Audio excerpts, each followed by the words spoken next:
Goeiemôre en baie welkom hier op die program Herleef. Vanoggend is dit net weer eens vir ons 'n absolute voorreg om in julle huise te kan wees, waar ook al julle na ons kyk. Ek wil vir julle noem, ek het dit voorheen ook al genoem, want ons hoor baie mense wat sê dat hulle nie altyd toegang tot dekodeerders het wat Kruiskyk TV uitsaai nie. Ek wil vir julle noem dat julle is meer as welkom om ook op Kruiskyk se Facebookblad en hulle YouTube kanaal kan gaan, want dieselfde tyd wat die programme uitsaai op Satelliet TV Lewendig, word dit ook uitgesaai op daai platforme, juis vir die mense wat nie toegang tot hierdie dekodeerders het, wanneer dit lewendig uitgesaai word nie. Nou, vir julle wat die afgelope weke saam met ons volg, sal weet dat die nooddienskapelaanskap kuier so 'n bietjie hier by ons om met julle woord te deel. En vanoggend is dit weer eens vir ons 'n voorreg om vir Dominee David Niebuhr aan die woord te stel, en hy gaan weer vanoggend vir julle woord bedien uit die hand van die Here uit.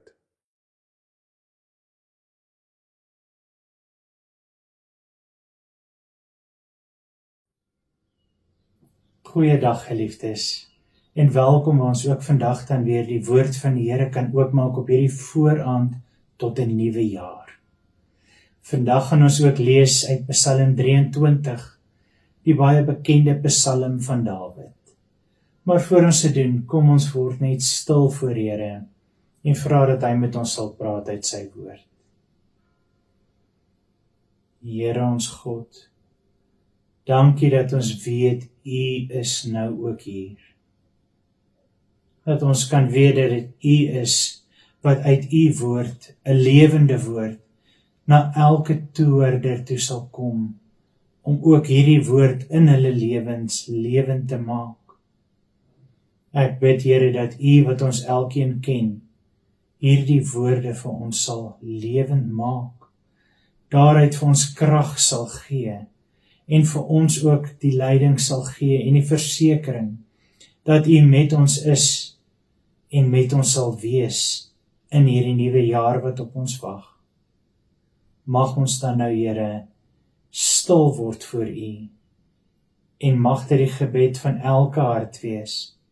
Spreek, Here, want U kinders luister. Amen. Psalm 23. Die Here is my herder. Ek kom niks kort nie. Hy laat my rus in groen weivelde. Hy bring my by waters waar daar vrede is. Hy gee my nuwe krag. Hy lei my op die regte paaie tot die eer van sy naam. Selfs al gaan ek deur donker dieptes, sal ek nie bang wees nie, want U is by my. In U hande is ek veilig. U laat my by 'n feesmaal aansit, terwyl my teestanders moet toekyk. U ontvang my soos 'n eregas. Ek word oorlaai met hartlikheid. U goedheid en liefde sal my lewe lank by my bly, en ek sal tuis wees in die huis van die Here, tot in lente van dae. Tot sover ook ons skriflesing. Hierdie is dan inderdaad ook 'n psalm van hoop en van voorspoed vir elke een van ons vir die jaar wat voorlê. Ek dink Psalm 23 is seker een van die mees bekende psalms of skrifgedeeltes in die woord van die Here. So baie van ons ken dit, want so baie van ons het dit al gelees en gebruik, om ook vir ons te help in tye van moeilikheid, waar ons ook die Here se leiding nodig gehad het, krag nodig gehad het. Tye van swaar, van hartseer, het hierdie gedeelte ons dan ook bemoedig.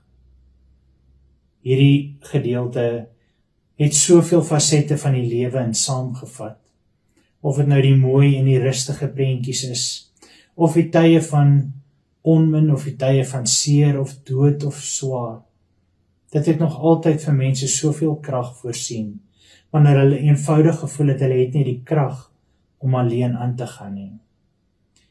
Ons vind ook Psalm 23 tussen baie van die ander psalms wat meer 'n negatiewe aard van 'n aanslag het as hierdie ene. Want hulle praat van die moeilike tye in Dawid se lewe, van die aanvalle wat hy deurgegaan het, van die lelik, van die mense wat hom probeer vernietig het en sy ondergang soek. En te spyte van al hierdie dinge wat in Dawid se lewe aangaan, kry ons dan Psalm 23, waar hy eintlik daarmee net wil kom en sê, weet julle, ten spyte van al hierdie dinge wil ek net vir julle een ding sê. Ek kan staande bly. En die enigste rede hoekom ek kan staande bly is, die Here is my herder. En vir my is dit genoeg. Niks meer as dit het ek nodig nie. Hy het nog altyd vir my voorsien. Hy het my nog altyd gehelp.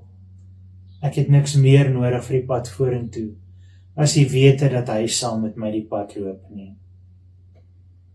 Dawid se lewe was ook mos maar nie altyd die maklikste nie. Ons lees al vroeg dat hy die jongste seun, nou nie die grootste en die sterkste was ook van al die seuns nie. Inteendeel, hy was maar die een wat gebruik was om die skape op te pas. Selfs toe die groot oorlog aanbreek, was die ander seuns almal gestuur om te gaan veg vir hulle land, vir hulle Here, maar nie hy nie. Hy was daarom goed genoeg om kos vir hulle te vat. Snaaks hoe hy omtrent die hele oorlog vir hulle toe moes gewen het. Hy het ook geweet wat dit beteken om te vlug vir sy lewe. Eers was dit koning Saul, daarna sy seun Absalom. Alle wat sy lewe wou vat, hom wou vermoor, die oorloë wat teen hom gevoer was. Hy het geweet wat dit moet wees om net op die vlug te wees die hele tyd. Ook vir sy eie huis, sy huismense, wou nie onder sy heerskappy wees altyd nie. Dit het dit ook baie moeilik gemaak. Dan was hy natuurlik glad nie perfek nie. Ons lees van hierdie mooi vrou wat hy gesien het. Om te dink dat dit een van sy soldate se vrou was. Iemand wat so op hom vertrou het. En hy het hom laat doodmaak, sodat hy sy vrou kon kry. Hy het ook hartseer geken. Ons sien dat hy self 'n kind verloor het. Een van sy jong seuns ook aan die dood moes afstaan. Nie net sy jong seun nie, maar hy het ook vir Jonathan aan die dood moes afstaan toe hy vermoor is. Die beste vriend volgens die Bybel, wat enige mens kan begeer om te hê. Later, toe Absalom hom wou doodmaak, moes hy ook hoor dat Absalom dood is. Ja, al gaan hy deur die dal van die doodse skaduwee, sal hy geen onheil vrees nie, want hy weet die Here loop hierdie pad saam met hom. Al wat Dawid vir hom gesien het, is die eindbestemming. 'n Feesmaal wat vir hom ook voorberei word, waar hy by die Here sal kan aansit, en waar die Here hom sal ontvang soos 'n eregas. Vir hom het dit nie gegaan oor hoe moeilik die pad is nie, maar die wete dat hy die pad saam met die Here loop, en dat die eindbestemming wel die moeite werd sal wees. Want hy loop nie alleen nie, hy loop saam met die Here. Dit maak nie vir hom saak op hierdie stadium wat nog op hierdie aarde met hom gaan gebeur nie. Ten spyte van die feit dat hy dit nie noodwendig van hou nie, moeg is om al hierdie pyn te ervaar, het hy seker geweet, solank God saam met hom is, sal dit vir hom genoeg wees. Met God aan sy kant, weet Dawid ook dat die pad wat hy uitloop, wel die moeite werd sal wees aan die einde van die dag. Een ding wat hy ook verseker geweet het is, dat hierdie pad wat ons loop, baie keer alleen geloop word. Hy het geleer uit die lewe uit dat ons kan nie staat maak op mense nie. Ons kan nie vir 'n feit weet dat hulle wat ons dink altyd daar vir ons sal wees, daar sal wees nie. Want die dood het soveel van hulle reeds van hom weggevat. Soveel van vriendskap of familie of kinders selfs het uitgedra dat hulle teen hom kom en dat hulle hom nie gewaarborgdheid kon gee dat hulle altyd die pad saam met hom gaan loop nie. Duidelik was Dawid ook dankbaar vir die goeie tye wat hy gehad het. Vriende wat 'n gedeelte van hierdie lewenspad saam met hom kon loop, of familie of lewensmaats, wat hy altyd op kon staan maak terwyl hulle daar was. Maar hy weet ook, die enigste een wat werklik altyd daar sal wees, is die Here. Dis net hy wat vir hom die waardelike versekering kon gee, dat hy nooit hom alleen sal los nie. Mense aan die ander kant kan dit nie vir hom doen nie. Al wat hy seker is, as dat die Here by hom was so ver, elke oomblik, en solank as wat hy die Here se hand vashou, sal die Here altyd saam met hom hierdie pad bly loop. Maar wat nou van jou en van my? Ken jy ook eensaamheid? Is jy ook bewus van die feit dat die wêreld soms rondom jou gebeur? Dat daar soveel mense rondom jou is, maar diep binne jou voel jy so alleen. Voel jy nie dat hulle jou verstaan nie, dat hulle werklik daar is vir jou nie? Is jy so moeg vir mense wat jy eintlik partymal net wil gebruik, wat net in sonskynstye daar wil wees vir jou, maar wanneer jy hulle nodig het, sien hulle jou nie raak nie? Of dalk is jou eensaamheid fisies 'n werklikheid, waar dit beteken dat jy alleen bed toe gaan in die aand, alleen daar rondrol, en daar werklik niemand vir jou is om saam met jou te wees nie. Elkeen se verhaaltjie van eensaamheid is uniek. Vir ander is dit dalk weer 'n siekbed. Daar waar jy deur soveel pyn gaan, daar waar jy swaar het, dalk in doodsgevaar is, maar niemand kan dit regtig verstaan nie. Niemand weet wat regtig in jou kop aangaan nie. Alhoewel hulle daar is om jou te ondersteun en by te staan, is dit jy alleen wat hierdie pad moet stap. Is dit jy alleen wat deur al hierdie emosies moet gaan. Alles wat deur jou kop dwaal. Dalk is jou eensaamheid weer iets wat gekom het van al die seer kry van hierdie wêreld.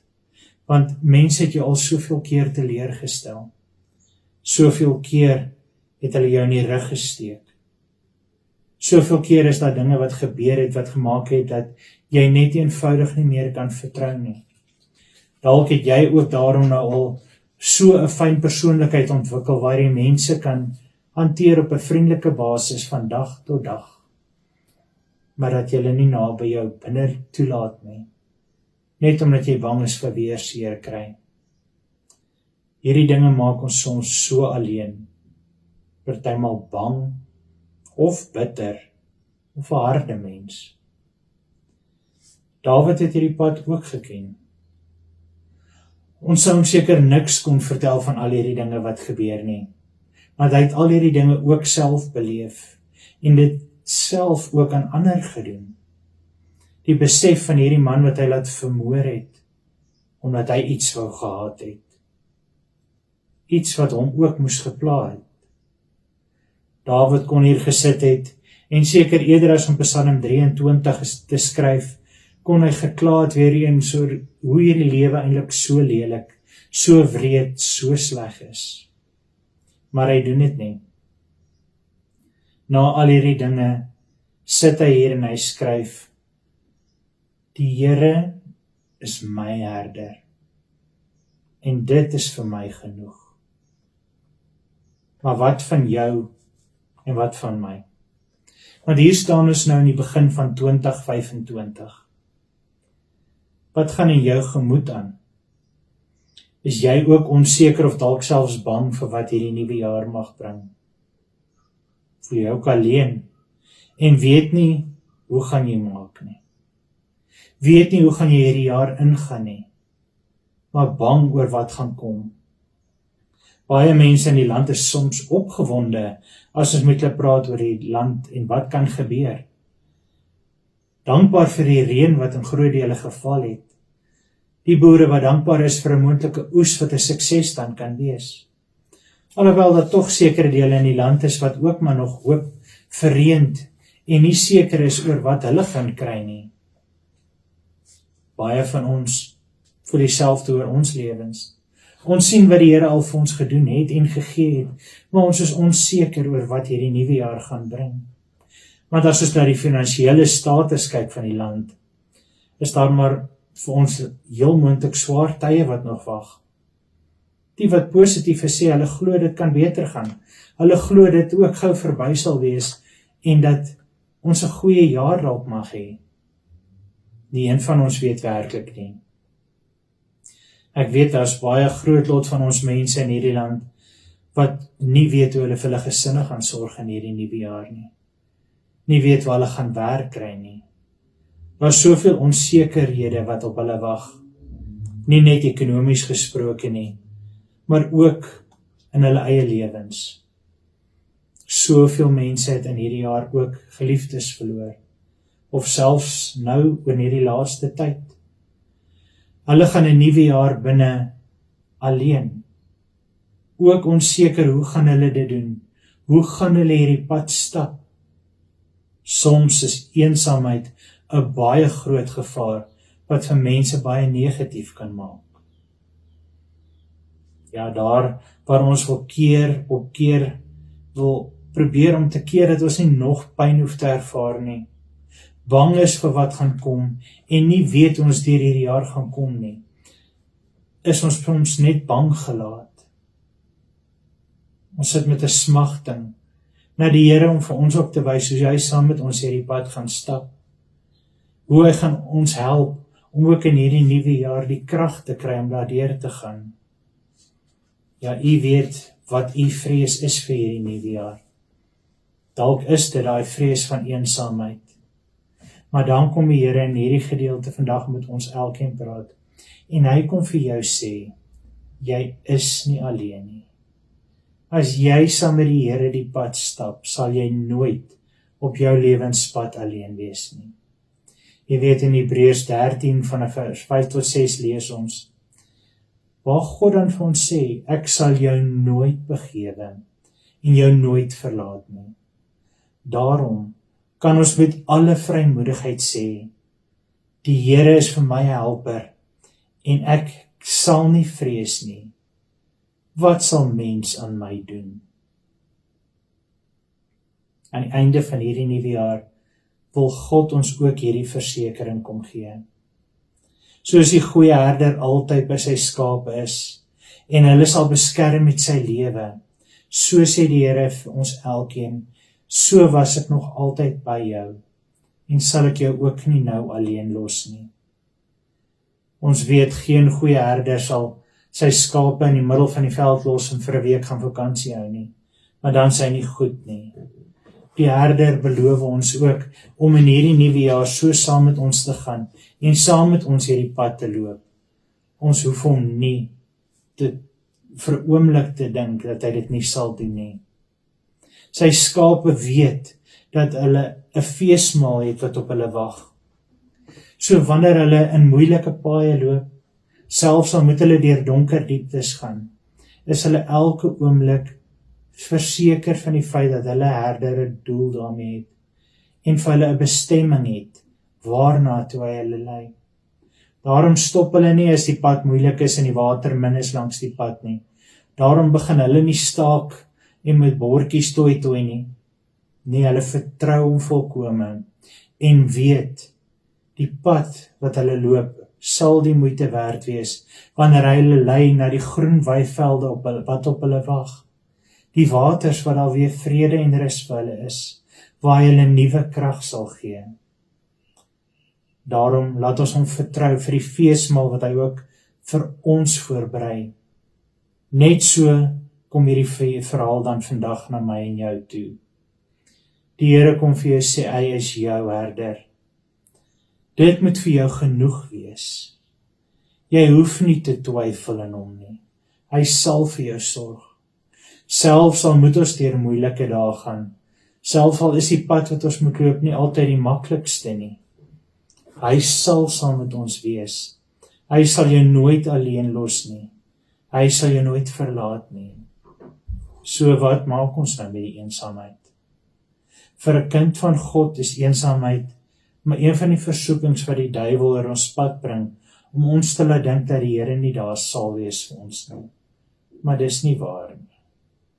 Ja, jy kan van mens dalk verlaat voel, of selfs verstoot voel, maar hy sal jou nooit alleen los nie. Dit is sy belofte vir jou vir hierdie nuwe jaar. Jesus wil hê jy moet hierdie jaar weer tyd saam met hom kom spandeer. Ook met hom kom kommunikeer oor alles wat in jou lewe aangaan. Hy wil hê jy moet dalk werk aan julle verhouding, dat jy selfs nog nader aan hom sal kom, en dat hy nog meer daar kan wees vir jou om jou te versterk, selfs wanneer die pad wanneer ons moet loop, nie altyd maklik is nie. Onthou, hy het jou gemaak. Hy weet alles van jou af. Alles. Ja, al jou sonde, al jou swakpunte ken hy ook goed. Nogtans het hy jou baie lief. Een van die dinge wat die ou duiwel ons baie keer mee probeer negatief maak of skaam maak, is dat ons sonde het en daarom kan ons nie met die Here praat nie of na hom toe gaan nie. Hy wil vir jou kom sê, hy ken jou, hy het jou baie lief, jy is sy kind. Kom na hom toe, bring alles na hom toe. Maar alhoewel die Here die sonde haat, is hy baie lief vir elke een van ons sondaar mense. Ons lees in die woord dat Jesus sê dat hy nie gekom het vir mense wat glo het hom nie nodig nie, maar juis vir die sondaar. Dis mos nie 'n dokter wat uitgeroep word om na die gesonde mense toe te gaan nie, maar juis hulle wat hom die nodigste het. So wanneer ons dan na hom toe kom, is hy daar vir ons. Matteus 6 vers 33 sê ook, maar soek eers die koninkryk van God en sy geregtigheid, en al hierdie ander dinge sal ook vir julle bygevoeg word. Die Here wil vir jou die goeie herder wees vir 2025. En dan sê hy, sal jy niks meer as dit kort nie. Hy sal daar wees vir jou en hy sal voorsien. Maak nie saak wat voor lê nie, en maak nie saak wat op hierdie pad nog op jou wag nie. God is jou herder. Hy sal saam met jou die pad loop. Jy is nie alleen nie. Kom ons bid saam. Here, dankie vir 'n jaar waar U ons ook deurgedraai het. Dat ons ook in die einde van hierdie jaar kan sê, Here, U het inderdaad vir ons die krag gegee en ons bystand gegee om hierdeur te kon kom, ten spyte van alles wat al gebeur het. Maar Here, ons wil erken dat ons nie kan sien om sonder U 2025 in te gaan nie. Want dis net wanneer U ons herder is, dis net wanneer U voor ons uitloop en vir ons ook die pad voorberei, wat ons dit sal kan loop. Hou ons hande styf vas in hierdie jaar. Mag ons nooit ons oog van U afhaal nie. En mag ons in elke oomblik bewus wees van die feit dat U saam met ons is en Here, dat U ons lei. Want wanneer U saam met ons hierdie pad loop, kan ons ook met sekerheid sê, die Here is my herder en niks meer as dit het ek nodig vir 2025 nie. Want dit is al wat saak maak. Amen. Mag hierdie nuwe jaar ook vir U 'n geseënde een wees en gaan uit met die seën van die Here wat voor jou uitgaan om ook jou daardeur te dra. Daarom stuur ek jou nou met die seën van die Here. Die Here is voor jou om die pad vir jou gelyk te maak. Die Here is langs jou om jou in sy arms toe te vou. Die Here is agter jou om die aanvalle van die bose af te slaan. Die Here is onder jou om jou te dra as jy mag val. Die Here is rondom jou om jou te beskerm. Die Here is bokant jou om jou te seën. Die Here is in jou om jou te lei met sy Heilige Gees. So seën die drie-enige God jou, van nou af tot in alle ewigheid. Amen.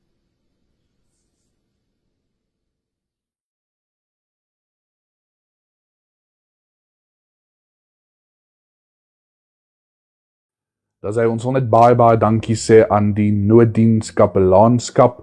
Dit was Dominee David Nieboer. Hy is die president van die nooddiens kapelaanskap en hy gaan vir ons hierdie volgende paar weke woord bedien. En ek wil net baie dankie sê vir sy tyd wat hy afgestaan het, juis met die voorbereiding en die opnames van sy woord. Nou, ek wil baie dankie sê vir elkeen wat ingeskakel was. Ek sien julle volgende week dieselfde tyd, dieselfde plek hier op Kruiskyk TV.